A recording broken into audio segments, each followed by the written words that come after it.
they want to, but that is what it is. Those are the fruits and signs of a democracy. But this is no ordinary discourse, Mr. President. Over 20 people are dead. 39 are missing through state-driven abductions. And first, they're asking a very simple question. 24 people dead. Your Excellency, do you have blood on your hands? I have no blood on my hands. 19 people, to the record that I have from the security agencies, are dead. Very unfortunate. As a democracy, that should not be part of our conversation. 2.4 billion of property has been destroyed. The office of the Chief Justice has been burnt. City Hall has been burnt. Parliament has been burnt. That is the situation. Let's turn lives. Let's turn lives, Your Excellency. 19 let's people turn lives, dead. Your Excellency. We have 19 I said people 24. Dead. You said 19. Let's turn lives. And number two, Your Excellency. On abductions. Your Excellency, let's turn lives. There are people who are burying their children, whether they're 19 or 24, and they're watching now, and they want to see how you feel about the deaths. Give us your feelings, Your Excellency. Let me tell you. And we could give examples, Your Excellency. There is a 12-year-old boy, Kennedy Onyango from Rongai, whose mother narrated how his boy was basically just going to get books for his schoolwork. There is Rex Masai, who was shot in the middle of the street in Nairobi.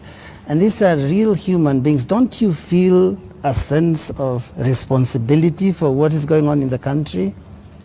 Let me tell you the following. Any life that is lost is something that must bother anybody, beginning with myself. And it is the reason why I have told you that when I came into office, I said three things. Number one, I said there will be no extrajudicial killing in Kenya. That's number one. And I have made sure that there is no extrajudicial killing in Kenya. That's number one. Number two, when I came into office, I said I want an independent police service. And I did sign the necessary instruments so that the police does not need permission, does not need authority, and does not report to the office of the president. The police operational, financial independence, I have made sure that the police don't have to ask me, don't ask anybody. They operate independently. And number four, it is true that children got into situations that they became victims of the demonstrations. What started to all of us, and I have spoken about it, I have said, the young people who have stepped forward to engage in the political discourse of their country in a peaceful manner, tribeless, are a welcome development in Kenya. That I said. But let me also say the following.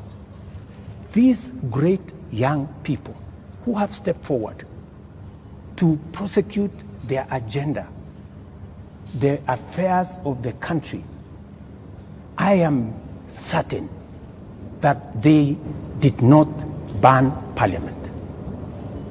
Criminals and other agents who took advantage of a legitimate concern of Kenyans stepped in, went and banned the Chief Justice's office, went and banned City Hall, went and banned Parliament, and destroyed property of innocent citizens. The parents, Mr. President. So, what are you telling them? These things have I am happened telling under your watch. I am telling under your every, watch. I am telling every parent. I have kids like they do. And I care when there are issues in town where criminals can take advantage of situations and create a situation where the police have to use rubber bullets, the police have to use live bullets in some cases, because that is what an independent police service has to do. And I am sure the police have a record and have an explanation for every incident that they were engaged in. And here is the incident, Mr. President. Here is the incident, Mr. President. This boy, 12-year-old, took 8 bullets into the body of a 12-year-old boy.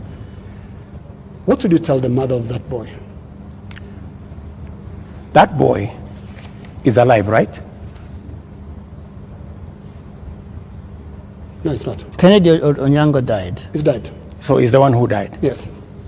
So you're not talking about the person who was shot with rubber bullets? No. No. Yeah?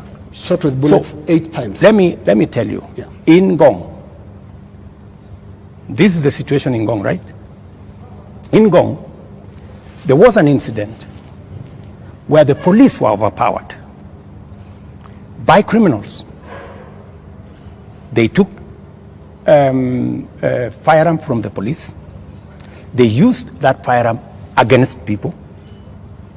And one policeman had to shoot this fellow who had hijacked a gun from a policeman so that not to endanger the lives of more citizens. It is among the 3 people.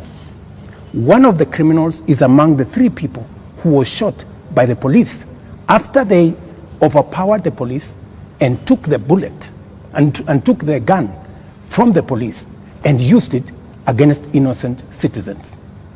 I cannot confirm to you that this is not the man that shot the child, but investigations are going on and we will get to the bottom of it. Mr. President, I am telling the mother of this young person that I, as president, will make sure that finally I will give her an explanation of what really happened and make sure that we bring this to a situation where, like her, like myself who have children, she too can be, her child can be accounted for.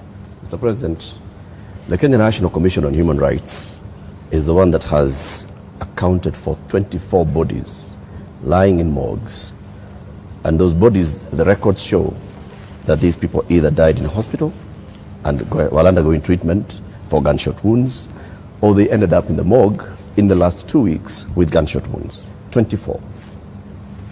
These 24, Mr. President, are you saying that the security agencies have told you that these 24 were criminals, that these 24 were armed, they were posing a danger to the police officers, and that is what necessitated the police to use live bullets on them?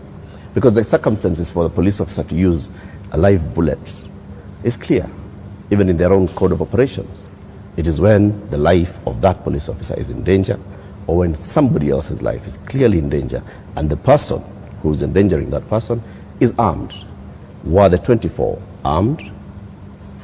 Did they pose a danger, a direct threat to the police? 2 things. The same Kenya Human Rights Commission, Kenya National Commission. Kenya National Commission. The government agency. Yeah, the government agency. Yes. Told the nation that there was a massacre in Githurai and 20 people were killed in Githurai. Were 20 people killed in Githurai? Really? The Kenya National Commission on Human Rights does not have records of 20 people killed. No, but that's their statement. It is a statement that is public. You know? So the same Kenya Human Rights, Kenya Commission, National Human Rights Commission told the country a blatant fake news falsehood that there was a massacre. This 24 is also... Let me, you ask me a question, allow me to answer. Yes. That's what they told the country. So an organization that can tell the country without verifying that there was a massacre in Githurai. In fact, BBC, on that account, went to investigate in Githurai. And of course, you know, you have read, BBC has said there was no massacre in Githurai. Mr. President, there was one person who was shot by the police. Let me answer. So, an organization that is as reckless as to say there was a massacre when there was none, now is telling us there are 24, the police are saying 19. We will find out where the numbers are. Okay. But that is the credibility of the organization that you are telling. Mr. President, that may well be. Let me also... My question, just on Mr. that President, issue, just so that Eric can follow up. The people who died, yeah, that's where I'm coming. were they a danger to the police? That's where I'm coming. Are they the criminals that you're talking about? Let me tell you two things. There will be an investigation on how these 19 Kenyans died. There will be a clarity, an explanation for each and every one of them. I have told you one situation where somebody accosted the police, took over the firearm, started to shoot at people, endangering the lives of many other Kenyans. He was shot by the police. There is a situation in Parliament. How did the invaders in Parliament? They invaded Parliament and went straight for the armory at the Mausoleum. They went straight at the armory at the Sergeant at Arms office. Those are the investigations that we will get into, and a proper explanation will be given to the country. Are weapons lost? What I am saying... Are the weapons at the armories and the mausoleum and inside Parliament? That is why there will be an investigation of how these armories were attacked, and how did these people know that there was an armory in Parliament? Mr. President, you may not believe the Kenya National Commission on Human Rights, but surely you would believe your own deputy, who has said there's been a return to extrajudicial killings and abductions, contrary to what you and him promised the people of Kenya. Let me tell you, I am the president, and I speak for the government of Kenya, right? And so this is what I am telling you. I made 3 commitments: that I will make sure the police is independent, and I did that on my first day in office. Number 2, I said there will be no extrajudicial killing in Kenya. I have kept my promise.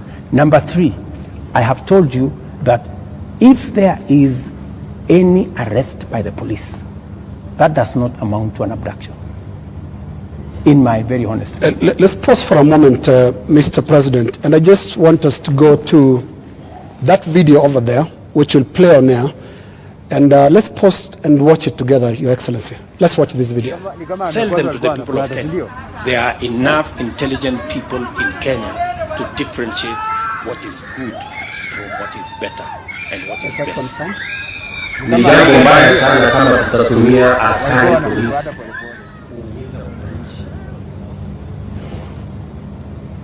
wako na maoni tofauti ya kisiasa. Waeleza ya kwamba these people don't understand the damage they are doing to the people and the economy of Kenya. All right. All right. Yes, the video in contention here was recorded earlier today. Yes.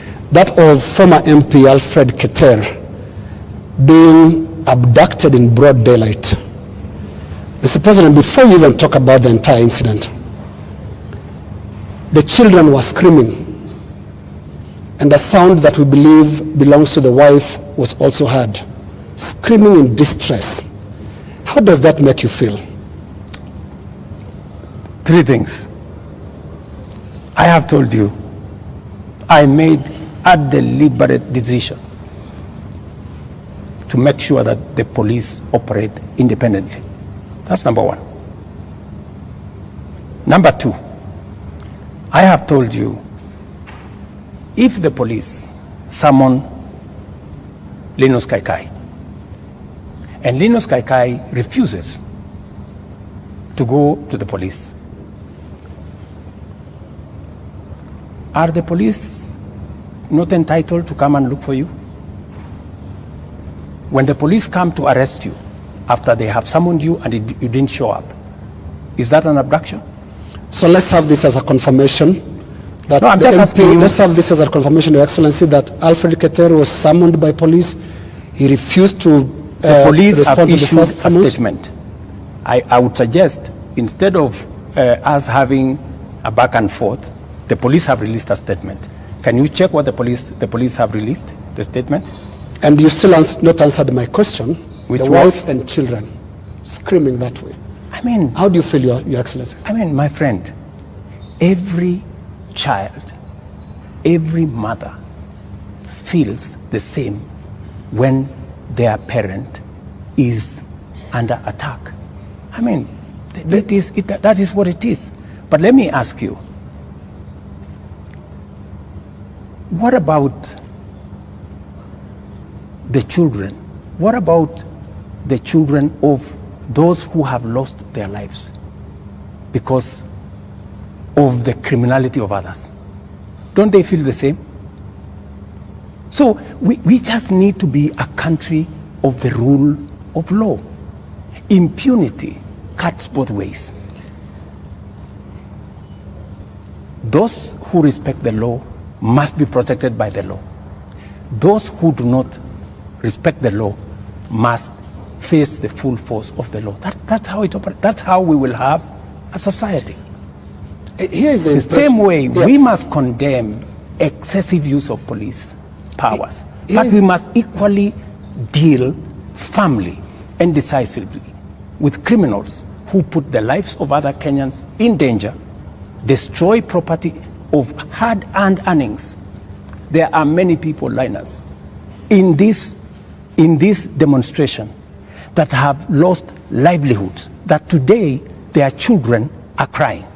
Today their wives are in tears because they don't know how to face tomorrow. Mr. President, their businesses have been wiped out. Yeah.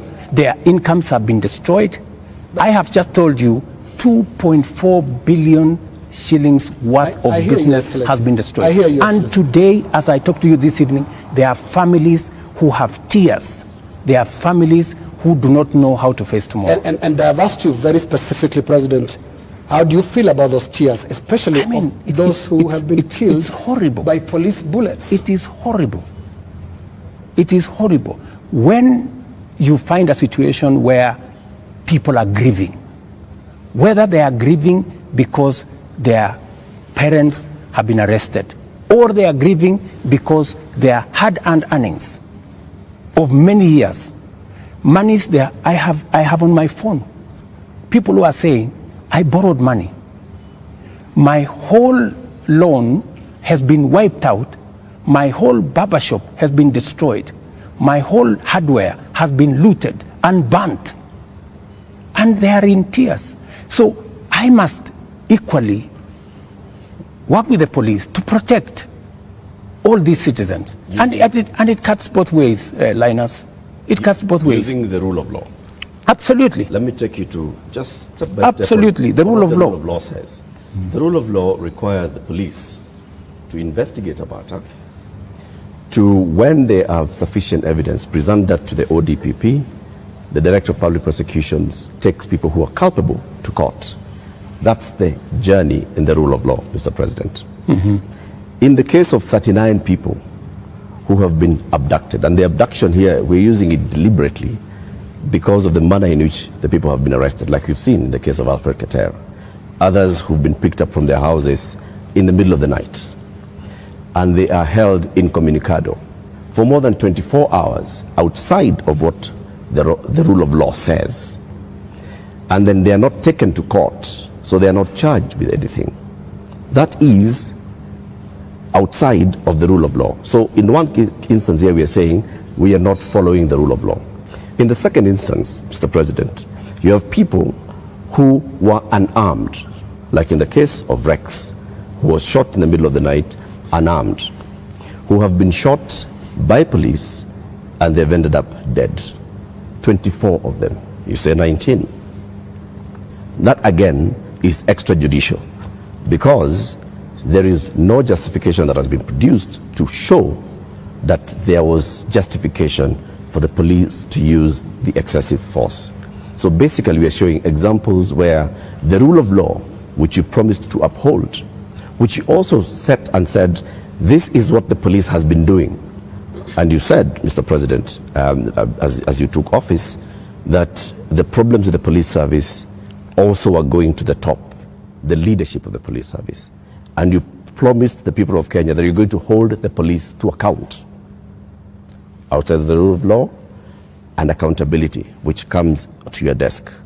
Are you holding the police accountable for 39 people abducted, for 24 people killed, for 627 people arrested and not charged, for 431 people injured by live bullets, rubber bullets, tear gas canisters, police batons? Latif, as I have told you, we must operate within the parameters of the rule of law. And I agree with you. The police must never act outside the framework of the rule of law. They must do that which only the Constitution and the law allows them to do.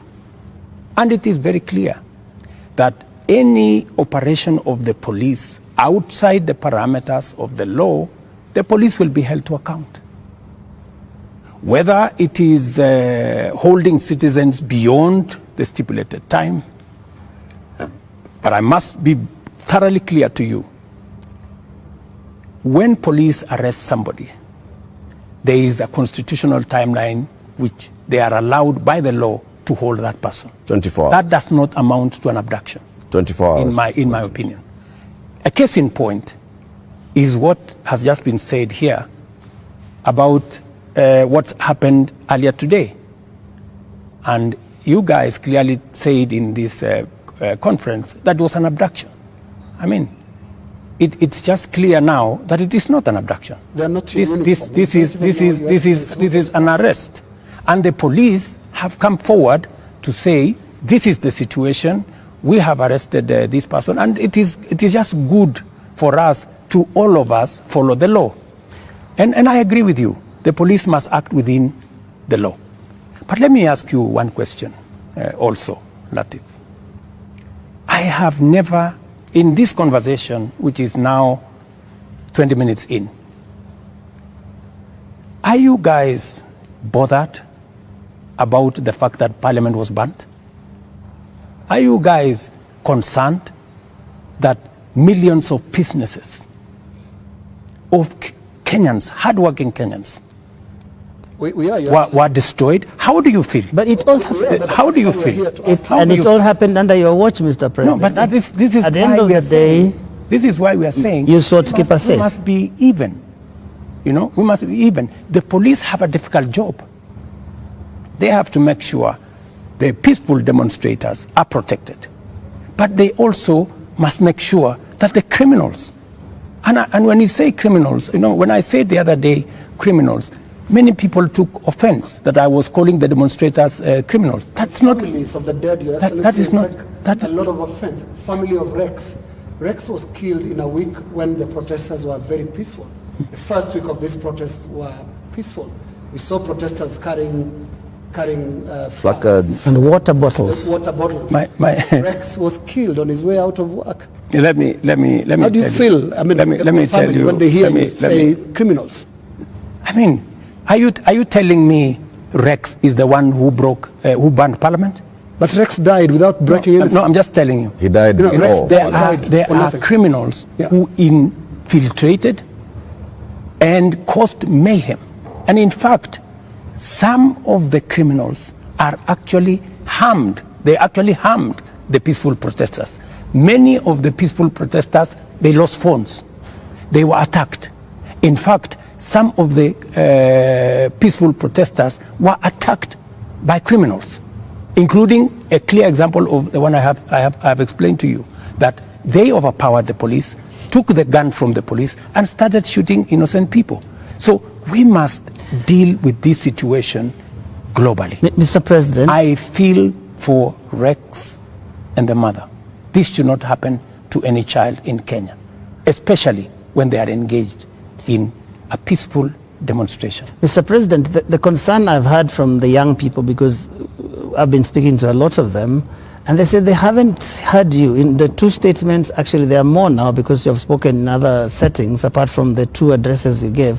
They haven't heard you address them. They haven't heard you talk to these parents. They haven't heard you acknowledge that there were people who were shot by police in circumstances that did not warrant that. Are you saying you haven't seen anything that bothers you about how police responded to these protests? I am very, and I have, and in my first statement, I clearly said that innocent lives were lost. In my second statement, I said the same. There were innocent lives lost. But also equally, as a person who is responsible, I must think about those who are suffering because they were innocent. But I must also be concerned about those who are suffering because criminals cause them immense harm. And that is the balance that I need to be able to lead a country. I must protect everybody. I must protect the protesters, and I must be concerned about their lives. I must also protect innocent people who become victims of criminals who take advantage of a peaceful, democratic process that goes on in our country. Do you feel that you protected all those people in the last couple of days, whether it is people who have businesses, whether it is parliament, whether it is the people who lost their children? I did my best. If I hadn't done what I did, things would have been much worse. In fact, many people ask me, Mr. President, why did you call in the army? I mean, what choice did I have? I mean, it would have been very reckless of me in the face of the kind of harm people had gone through, the 19 lives that were already lost, in the face of a burning Chief Justice office, Parliament, and the rest of it. I mean, it would have been very reckless of me not to mobilize every arm of government and every arm of our security agencies to protect the country and to protect lives. You acted as commander-in-chief. You also acted as president, head of government, and the person who took the sword and promised to protect the people of Kenya. You chair the National Security Council, which brings in the head of the police, the head of the intelligence, the head of the military, and cabinet secretaries in those dockets. Did you have information prior to Tuesday that there was going to be infiltration of the peaceful demonstrations by the criminal elements that you've talked about more than once? And if you did, what did you do about it? We had information, and that is why we prepared in the manner in which we did. If we hadn't prepared in the manner in which we did, we would not be counting 19. We would be counting different numbers. Okay. And I am telling you that the level of mobilization by criminals was heavy. In fact, many of the peaceful protesters, many of the young people, very well-meaning young people, left the town by 10, maybe 11, because they realized, and in fact you could hear them in their zelo. They were saying, guys, we are this is not our group. Let us go. Let us leave. You could hear them. It was in public domain that the peaceful demonstrators all of a sudden realized that the whole thing had metamorphosed into criminality. So there are criminal elements that basically hijacked. So Tuesday, Wednesday, Thursday, Friday, Saturday, it is Sunday. Mr. President, how many people are in custody on account of this? Those who you said they conducted treasonous activities, there were criminal elements. You will see them in court tomorrow. How many people are in custody? You will see them in court tomorrow. The police know what I have a ballpark brief by the police that they have enough people. They have actually, because in Kenya nowadays, you cannot commit crime and get away with it. Those who attacked Parliament are on CCTV. Those who attacked the judiciary are on CCTV. Those who attacked everywhere, those who destroyed people's shops are on CCTV. Many of them are on the run, but we will catch them. Similarly, Your Excellency. Are the funders similarly, Your and Excellency. in Similarly. To your question, so the police are at it, because if we don't deal with impunity, we will not have a country. Now, similarly, Your Excellency, you speak of them, protesters being on CCTV. Not the protesters, I'm saying the criminals who attacked Parliament. Right. Now, every policeman also, without uniform, conducted an abduction, has also been captured on camera. Those who captured Shad Kiprono were captured on camera. Those who captured Alfred Keter today were captured on camera. And a number of other such incidents. Similarly, so that because I can hear you balancing. Yes, that's correct. Yes, are we going to see action against the killer cops, or were they doing what you are saying you had to do to prevent this from being bad? Any killer cop who went beyond what is provided for in the law, action will be taken against them.